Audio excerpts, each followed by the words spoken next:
अस्सलाम वालेकुम। ये आप देख सकते हैं नेशनल गोल्ड हीटर की पैकिंग शुरू हो गई है और डिलीवरी के लिए रवाना होते जा रहे हैं, जिसके अंदर ये एक हीटर नेशनल का और बाकी ये दो सोगो के रावलपिंडी जा रहे हैं, बेरिया टाउन। इसके अलावा ये दो हीटर जा रहे हैं इस्लामाबाद।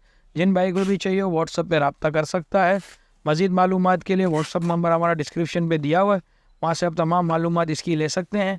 इसके अलावा भी अगर आपको कोई हीटर चाहिए हो तो इसके अलावा देखें एनडी नेशनल का, वेस्ट पॉइंट में रॉड वाला, सोगो का, सोगो में पीटीसी, सोगो में छोटा साइज़ का पीटीसी, रॉड वाला, हर किस्म की हीटर आपको हमारी दुकान के ऊपर मिल जाएंगे।